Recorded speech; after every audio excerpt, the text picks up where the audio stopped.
A twist is a term that Dr. Hart and I have coined over the years, describing a twisting of the core axis of the horse to protect the central nervous system. And as that twist occurs, there are, in my opinion, 5 linch pins that are places in the horse that the horse cannot self-correct. As we all know that there are muscles attached to bones the bones act as levers for the movement of the horse, but there are certain places where there's kind of a dead spot biomechanically where the horse cannot self-correct, and we're going to show an exercise to be done to help improve the function of each of those 5 dead spots so that your riding and the adjustments or the release of the horse actually work at a higher level and accumulate in value each time it's done. The first linch pin we're going to talk about is probably, I think, the most common that hold the horse's progress up, and that is at the junction of C7-T1, back in behind the scapula, where the neck joins the rib cage.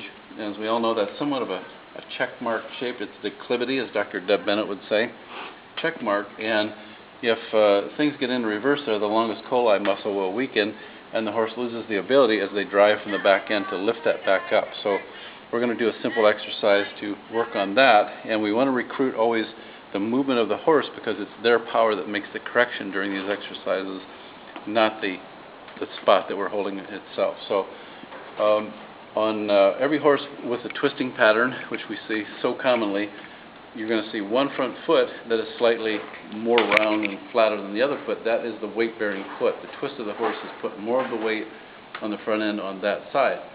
That side is usually opposite the mane. The mane of the horse chooses a side based on the fascia of the horse rolling to compensate for the center of gravity being the opposite way. So we see this mare's mane on the left side of her neck.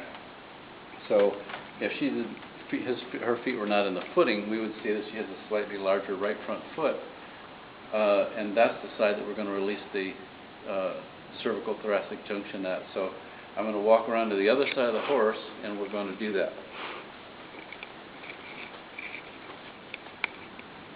And again, I don't recommend that you do this without supervision. You'll see me very carefully placing the rope so that I do not get tangled up in the rope. And there's so many hazards involved being around horses that I would ask you please not to do this on your own. So right here, the nuchal ligament comes down and attaches to C7.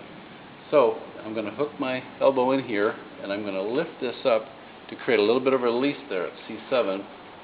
And I'm going to encourage Sonata to step forward with her right hind foot up underneath of her stomach, and as she pushes off of that right hind, it will turn the rib cage and it will cause a release in this spot. So I'm going to feel around a little bit to find the spot that she likes. And I'm going to just try it out a little bit. I'm going to put a little bit of force in there and see if she feels like stepping forward. And she does, so that's good. And you can see her obvious relief as I do that. And even just that much movement of her back leg will make a change, but she's really going to help me out. And you can see that back leg stepping up underneath of her. And that back leg provides the power that causes the release there. She's got to think about that a minute. And let's just do that in one flowing motion one time so that we can see how that works on our horse. Priority number 1 is we want to cause our horse to feel the urge to step forward as we lift that. As you can see, I don't have it exactly right there. There, I move my elbow a little bit. Now she's thinking about it. It doesn't hurt at all to encourage her. There, and you'll feel the reduce some pressure in that area as that hind foot steps forward. And this will, add bascule to your horse. More importantly, it will allow the power to come from the back legs to the ears like we need it. And then in a moment we'll move on.